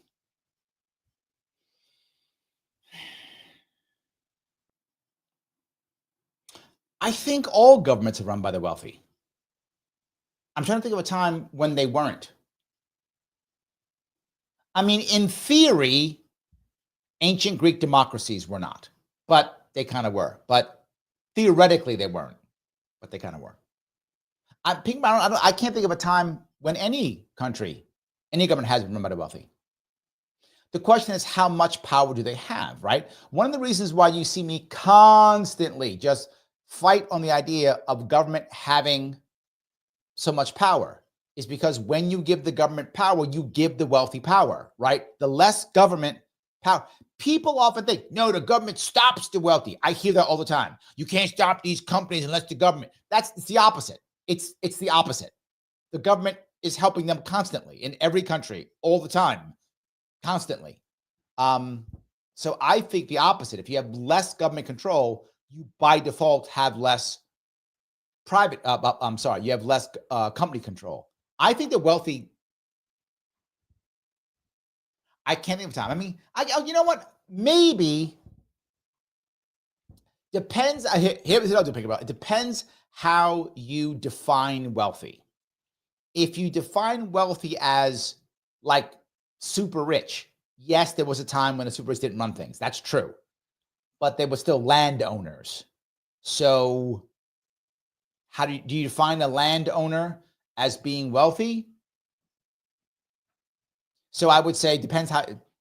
If you look at early America was run by landowners, but not just not like massive, like just I have a farm so I can vote type thing. I remember when America started, you couldn't vote unless you owned land. You had to be a landowner to vote. So I think back in those days, depending upon how you define wealthy, maybe. And I'm kind of stretching it. I'm kind of stretching it, but I'm trying to find an answer. Maybe that. So peace. Thank you for $2. Did you hit the like button? Did you hit the like button? You better. Yes. Please hit the button known as like. Lima, India, Kilo, Echo. Please do so. Please share this or post this if you haven't already. Please do so. Also, subscribe on YouTube and on Rumble if you haven't already. Please follow me on X, follow me on Twitter, follow me on Facebook. You can always super chat. You see them there, please. Or Rumble rant me, please. That all good. Those things do matter tremendously. If you can become a member, please become a member. Click that join button on either Larry Sharpe YouTube or on Sharpe YouTube. You can also do it. You hit the subscribe button, which is only when I'm live on Rumble. When I'm not live, you don't get that subscribe button. Only when I'm live. So if you're watching live on Rumble, click subscribe, jump on board. Again, $49 per month. It's $5. And I'm giving you guys all kind of cool stuff. You know what? This is a lot of cool stuff. And you have to go back and forth with each other and myself. Not a bad deal. $5? Come on now. Come on now. If you watched like a special movie on like Amazon Plus or something, it costs more than that. Come on now. That's pretty good, right? Trying. I'm giving you a bunch. So yes. Anyway, Shelly says, I had no idea the government has been taking nearly half my Social Security because I have a state retirement. The Fairness Act is fair for me, but the rich will get much richer. It's true. Yes, it's true. Yeah. All righty. Oh, yeah. AC is to Birth of a Nation. Yeah, I know. A lot of people don't know that, right? That literally Wilson had a screening of Birth of a Nation in the White House. So yeah, for those who don't know, Birth of a Nation was basically a film that basically the South was right in the Civil War, basically, and the North was terrible, and black people are all not really humans. But basically, what it said, right? It was a big deal because it was an actual feature film in 1915. So it was a big deal for the time. He had a screening at the White House. So Woodrow Wilson was all in. Yes. So anyway, all righty. Carl says libertarianism was part of the left during FDR's time. Yeah, I think it probably was. It often is, right? People think of libertarianism as being right-leaning. It's often right-leaning economically, but socially it's very left-leaning. It's, in fact, libertarians, when it comes to social issues, are more left than most leftists. It's just true. It's true. AC says, and the Finns battled them to a standoff despite being outnumbered 100-1. Yes. The Winter War was an insanely impressive war for the Finns. The Finns literally fought them to a stalemate. They were using, like, I'm not joking, like reindeer sleighs, stuff like that, ski troops, stuff like that. Meanwhile, the Russians had for the time, a modern mechanized army. So it was a modern mechanized army against reindeer-towed artillery and reindeer-towed machine guns. So yeah, and it's ski troops. And yeah, it's really tough. The Russians couldn't handle it. And they were outgunned like tomorrow. There was a political cartoon on that one. And it was showing the Russian. It was trying to get Americans to be anti-Russian. But FDR was like, shut up. I like the Soviets. And it was showing a big bear wrestling with a young woman. And the woman represented Finland and the bear represented Russia. So yeah. So Pickleball says, and they're still against unions. What do you mean? It depends on what part of the country you're talking about, right? If you look at particularly Democrats at the state level, many of them are grossly pro-union. Why? Because they get money from them. So yeah. So I think it depends whether you are, what part. So yes. John says, Russia hated Poland because they tried to invade Poland in 1919. Poland stopped them at the gates of Warsaw and pushed them all back to Moscow. True. Yes, people don't know that there were several wars after the revolution. And again, because we screwed up World War I, that wouldn't have happened, John, if the Germans had won World War I. However, I don't know if there'd be a Poland if Germany had won World War I. That'd be the problem. There wouldn't have been an invasion, would have been a Poland. The only issue is at that point, remember, a lot of modern day Poland is what Prussia would have been. So Poland probably would have been a country further to the east, like Belarus. That area is where Poland probably would have become. So remember, we're not talking fascist Germany. We're talking Imperial Germany. They may have let the Polish population relocate. They may have been good to the Polish population. Who knows? I don't know. The Austro-Hungarian Empire was a multilingual empire. It was called the dual monarchy, for those who don't know. And it had two symbols. It was Austria and Hungary. It was called the Austro-Hungarian Empire, also known as the dual monarchy. They actually spoke multiple languages, which is one of the problems when they were in combat, because you'd have units that come from Hungary and units that come from, parts of Yugoslavia, modern day Yugoslavia, who speak a Baltic language, or a Balkan language, right? Where they come from that area. maybe Serbian or something like that. And then you've got the leadership, which all speaks German because they're all Habsburg Germans. So the leadership speaks German. So you got to translate every order, right? And all your officer corps has to either have translators or speak multiple languages so they can actually get the orders done. There were many reasons why the Austrian-Hungarian Empire army was a disaster, but that was one of them. They spoke multiple languages. So, and they survived as a multilingual empire. So the Germans might have, again, I don't know, this is not fascist imperial. The Germans might have said, fine, we'll have a Polish group of people in our empire. They might have done that. I don't know. But I think there may not have been a Poland. That's true. But Poles might have been happy in Germany. I don't know. There's no way of knowing that. Again, not fascist. We're talking imperial. So who knows? So, all righty. Let's see if I can grab these two here. Kim says, unions screwed themselves when they hooked up with the mafia. Yes and no. I want to be fair because I want to go back. It's what Pinkerbell was talking about. While the government now often will screw a union over here or there, let's sort of get the votes. Back in the day, the government was literally shooting at people who were striking. Literally, the military came in. There was a movie that talked about this. It's from the 70s or 80s. Sylvester Stallone is in it. It's called, I think, Fist. And it's about him.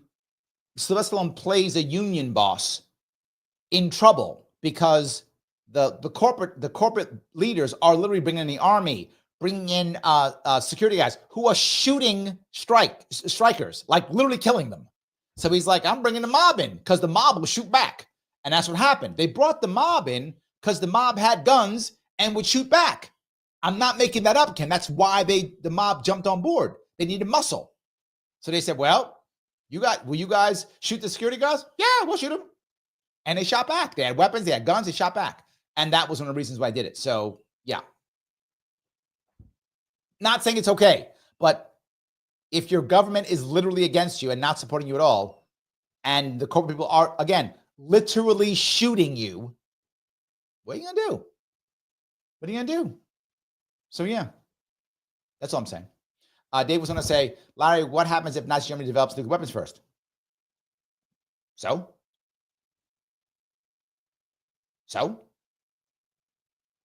Okay, you guys, you know that Germany had tons and tons and tons of chemical weapons. Tons of chemical weapons. Never used them. Why? They think it would work. They didn't want to open that whole game up. Didn't want to do it.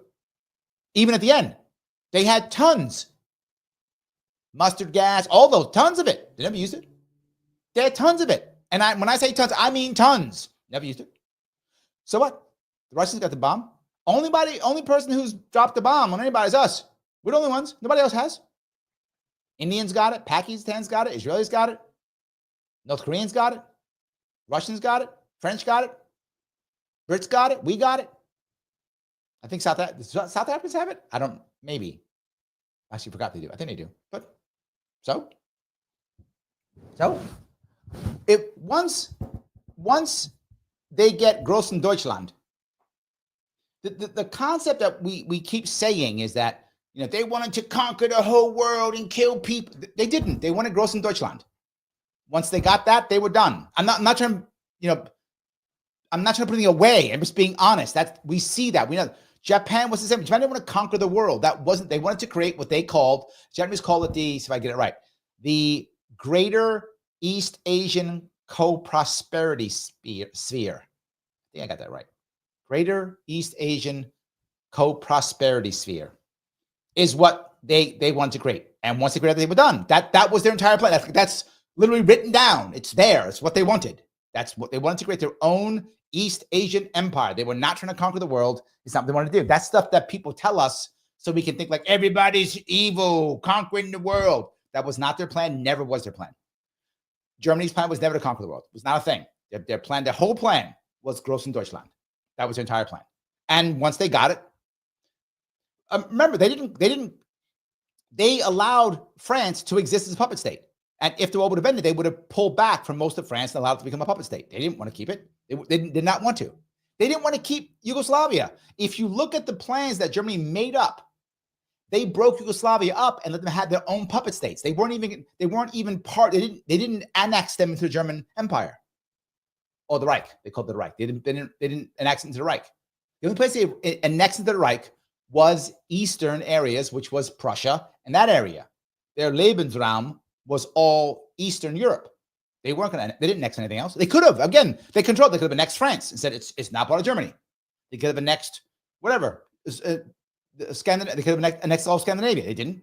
They could have annexed Denmark. They didn't. So no, that wasn't their goal. Their goal was to create Großen Deutschland. Once they had that, they would have been done. Just like the Japanese would have been done once they had am I getting it right? The Greater East Asian. I want to look it up. Anyway, I think that's what it was. So anyway. All right. Let's see here. Mastermind, I mentioned that already. Got that down too. Good. Ryan says, Band of Brothers episode with the concentration camp in the surrounding town was an excellent depiction of the population looking the other way. Yes, it's true. Most, again, to the point earlier made, there was a chunk of the German population that did not know. There was a chunk. But most, and it was a chunk that, again, was all on board, happily doing it, all in. Most of Germany was like, look over there. Most of it was. Roy says, America turned boats away, leaving Jews who returned to slaughter in Europe. Yes. Same America that interned its own Japanese. Yep, but not German citizens. And refused to bomb train transports to countries again. Yes. Yes. Agreed. All on board. Yes. Yes. So, Piggyback says, some of the government workforce being unionized doesn't equate to broad structural support for trade. No, I agree. But they do just enough to get the votes. Just enough to get the votes. That's the issue. Yes.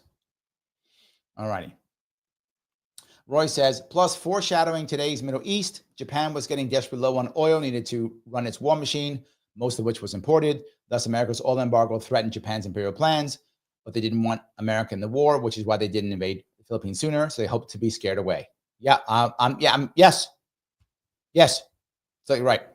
100%. That was the goal. Let's see here. Holsley says Ukraine belonged to Austria-Hungary until, I don't know what that is. Took in their I don't know what that is. I don't know what that is. I don't know. Did Ukraine? No. Modern day Ukraine was in the Austro-Hungarian Empire. I do not think that. Now I'm going to look. Now you're making me. Now I got to look. I don't think that is true. I don't think that is true. Oh, a chunk of it was. I see where you're going. Yes, a chunk of it was. Correct. Okay, now I see where you are. A chunk of it was, but not the whole thing. All right. Yes, but I think they might have allowed it to exist. I'm going to treat a breast toss now. Now you get me thinking. Because I don't remember if Ukraine was allowed to exist in that treaty. I don't remember. There we go. Eastern, yes. Trotsky was there. All right. Okay, Russia lost control of Ukraine, Poland, Belarus, Lithuania, Latvia, and Estonia. So they lost control of all of that. And I thought they accepted it. Let's see here. Yes, the Ukrainian People's Republic. Yes, I was correct. The Germans agreed to have a Ukrainian People's Republic, which is part of that treaty, and the Russians had to acknowledge it. So just to be clear, this is out of Wikipedia. So yes, they did allow for a Ukrainian People's Republic, and the Russians had to acknowledge it. It was part of the treaty of that. So yeah, that's Wikipedia at least. So I had a feeling they existed. I was pretty sure that they had allowed that to happen because again, the Germans did not want to administer it. You got to remember something. This is World War I, 1918. How many German soldiers have to sit in Ukraine if you want to control Ukraine? Hundreds of thousands. You need them on the front line fighting the French. So you don't want to have them in there, right? You don't want to have your soldiers in Estonia, in Latvia. You don't want them there. You want them guarding themselves, buffer states, puppet states against the Russians. You don't want Germans in there. You want Germans in Germany. You want them fighting the French. So yeah, I do think that. All right. So yes, so they did allow Ukraine to exist. That's what it was. I know you're saying it was part of it, but a part of it was they still had one there. But again, remember, Austria-Hungary at the end of this war was devastated. It fell apart. I mean, its structure was destroyed. Its army was broken. It was destroyed. Austria-Hungary would have done anything the Germans told them to do. Anything. Can we just still exist? Yes. So if they told them to get rid of it, they would have gotten rid of it. So yes. Andrea says, go not abroad in search of monsters to destroy. John Quincy Adams. Thank you. Yes. Oh, I thought it was John Adams who said it. John is his son. Thank you, Andrea. I thought it was John Adams who said it. There we go. There we go. All right. Let's see here. All right. Grace says, I have heard it said that Ents wasn't defeated. You just got rebranded and moved to America. It hasn't gone away. You can't defeat that ever. It still exists everywhere, all over the place. Yes, it still exists. Absolutely. Julie says, is the USA the world police? They made a movie about it. America.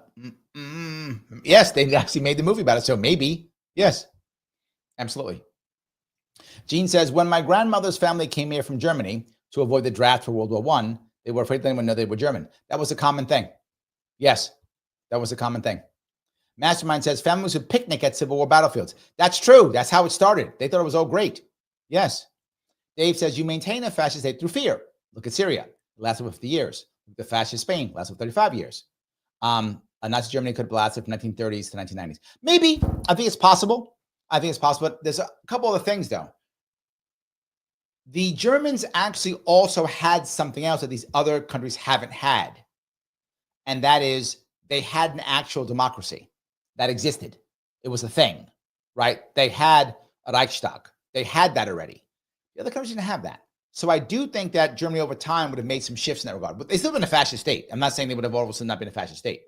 But if we had done our job and allowed all the people who the Germans want to get rid of to come to us, there's no need for the camps, right? And they wouldn't have wanted to create the camp. The German people didn't want to do that. Hold on. Let me say this right, because I want to be clear on this. I don't want to take away any, be very clear on this.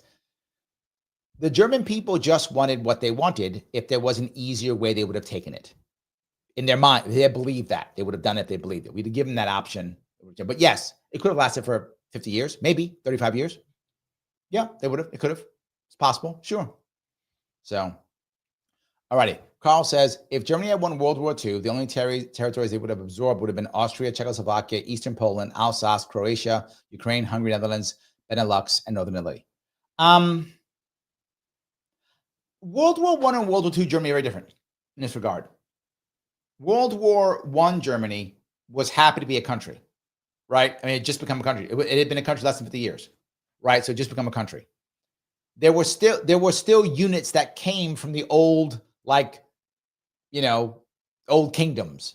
Like it's the Hessians are showing up, right? That was like a thing in World War I, right? So World War II, they had been much more of they're now a country, a nation. So surely Czechoslovakia, Eastern Poland, of course, Alsace, of course, Croatia, yes. Croatia, they actually allowed Croatia to be its own nation. World War II, Croatia was its own nation.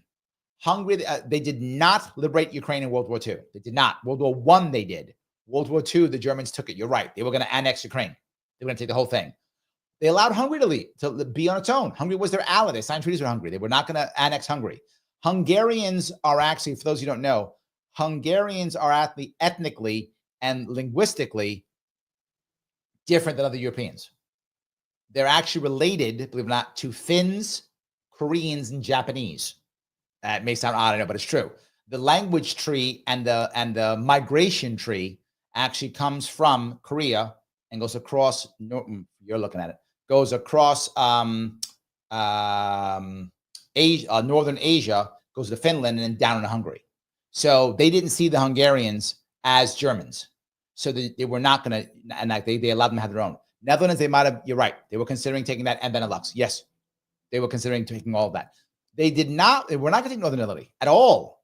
They were actually good with Mussolini. That was not a thing they were going to do. And again, you can see it. They've already decided they did not. They were considering taking over Switzerland afterwards. They were going to do that. They were probably going to cut Switzerland up a bit because it's a part of. For those of you who don't know, Switzerland is basically there's basically 4 languages, 3 heavily spoken, but there's like basically 3 heavy languages spoken in Switzerland: German, French, and Italian. And they were taking all the German Swiss. And I think German is the most popular language. I think in Switzerland. I think it's the most popular. So yes. Alrighty. Grace is going to say it's estimated that up to 85 million people were killed during World War II. There could have been a better way. Agreed. Yes.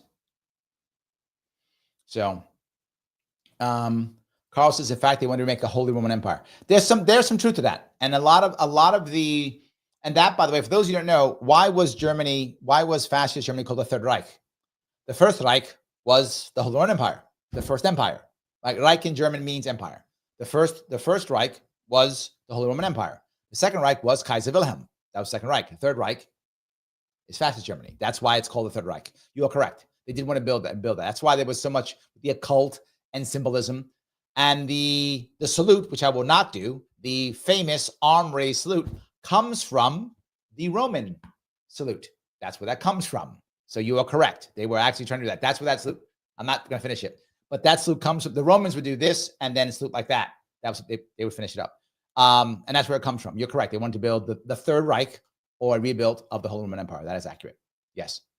So, Shan says 10% is you're right. I'm sorry, Shan. You are right. 30. Wow. I was way off. 33 million being dead. Thank you. We lose 33 million people in one war. Crazy. Yes, absolutely. John says, school told us FDR was a great president. The more I learn about FDR, it becomes more obvious he was a terrible president. Agreed. Yes, 100%. Agreed. Kim says, Patton wanted to go after Russia. USA said no. Not just Patton. You're correct. Many did. Many were like, these are the bad guys. And what happened? We had a Cold War with them for years, and we fought them in we proxy war in Afghanistan, proxy war in Vietnam, proxy war in Korea. I mean, proxy wars everywhere. Yes, absolutely. 100%. So I completely agree. Yes. Roy says, some of the N people supported sending German Jews back to their ancient homeland. It was actually anti-colonization because Britain had colonized ancient Israel and called it a mandate of Palestine. I remember that, yes. And the N guys had no interest in colonizing Israel. They just wanted German Jews to pay to leave. Yes. Get rid. Yes, I agree. 100%. Absolutely. Yes. Grace says, I had several great uncles who were, ooh, sorry about that. They lived, but it was awful when they came home. Wow. Well, I'm glad they came home. I'm glad they made it home. Nice. I'm glad they came home. All righty. Grab some more of this if I can. AC said, I'm thinking of taking a break from politics soon. Maybe watching that would let me get my fix without losing my. I think it's some very good. The John Adams, I saw it, is very good. It is very good. I did see it. I did like it. It's very good. 100%. All righty. Let's see if I can go. Another one from Carl. World War II was horrible time for everyone. There was a Holocaust in Germany, atrocities in Japan, nuclear bomb. Yeah, nothing but bad. We should not have been involved at all. 100%. We should not have been involved at all. Yes. Jesus, oh my God, buy Panama. That'd be the only way. No, you buy the canal. You wouldn't buy Panama. In theory, you'd buy the canal. It's not going to happen. But yeah.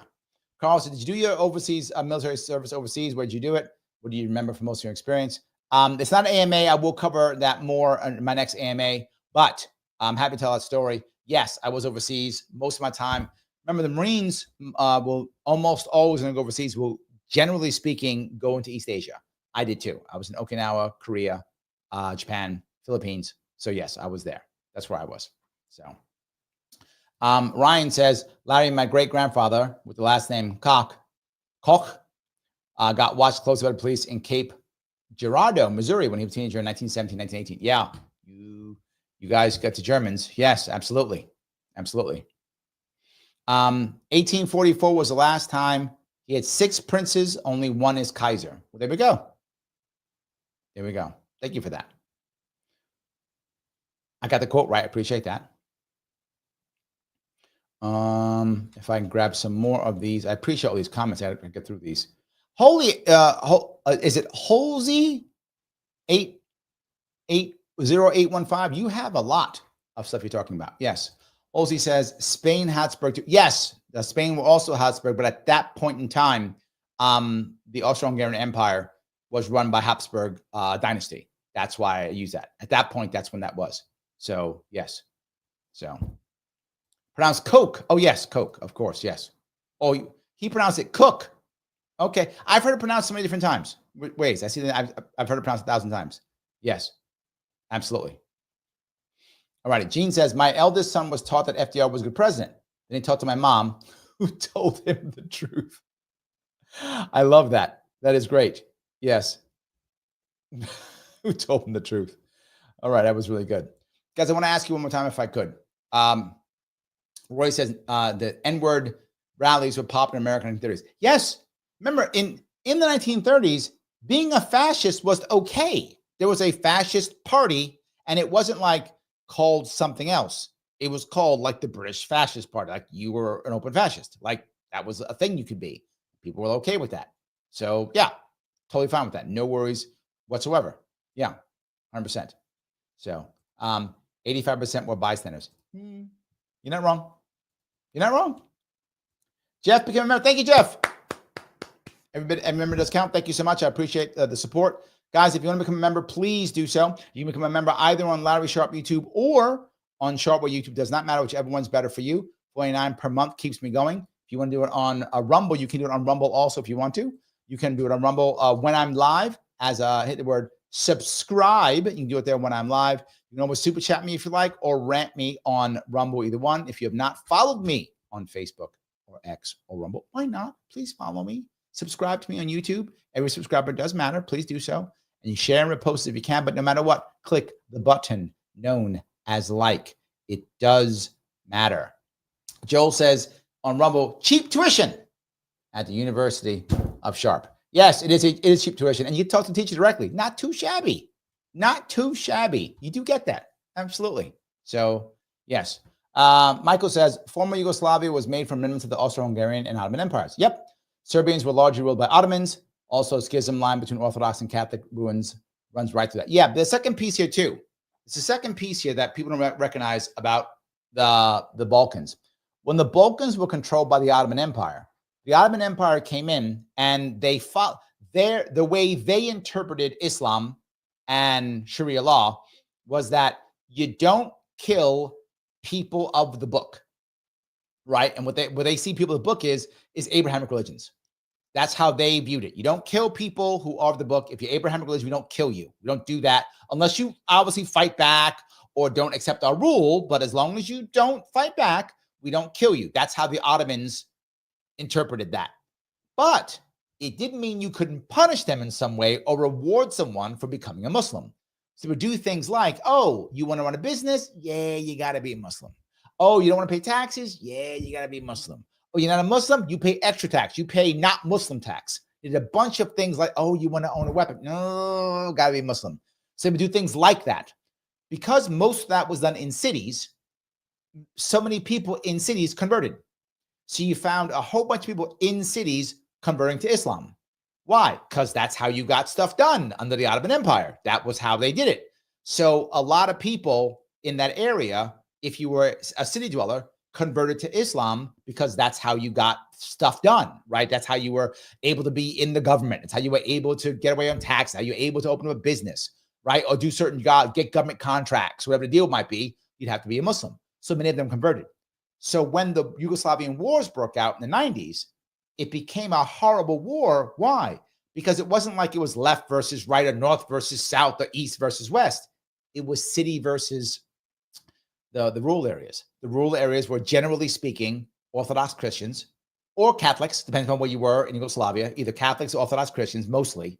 There were some Protestants, but most of them were either Orthodox Christian or Catholics. And in the cities, heavily Muslim.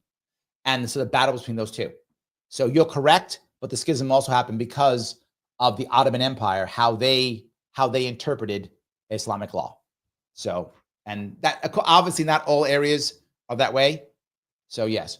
So he says Christians, Jews, and Muslims all agree up to Abraham. Yes, that's why they call them Abrahamic religions. The Muslims, their phrase is people of the book. That's their phrase. But yes, Abrahamic religions is what they mean, 100%. So, guys, I'm sorry I stayed so late today. I'm sorry I came on so late today. I know I came on late. I wanted to do this show because you guys had asked me for it. And I want to keep giving you shows you asked me for. I want to try to be, I want this to be a community that you can ask for stuff and you get it, that I do my best to provide it. I hope it's interesting. We go back and forth and learn things. It does matter. The stuff we talk about, I think really does matter. I think if we understand this more, we could talk about this more and we can talk together about things. You can talk better about it to your friends and move things forward. Maybe I'm fooling myself, but the pieces point, I think you absolutely can. We absolutely can fix this. It takes us taking action. I think, yes, it does. Absolutely.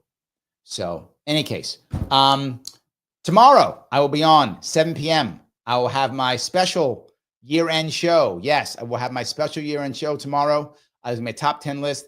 And then do my history of the world on Sunday. That will be a challenge for sure, because I got to get my head straight on that one. Where I'm going to go, how I'm going to go with it. And I'm sure I'll be off on certain things. You guys corrected me on the, I was right though. I was right on Ukraine thing. So you guys will correct me if I'm wrong. We'll check it out, whatever the case may be. So anyway, I will see you all. Please, sorry, before I do this, please make sure you leave a comment afterwards. I will start responding. I couldn't respond today. I was so busy, but I'll respond to those from tomorrow and tonight, today and tomorrow. And I will see you all very soon.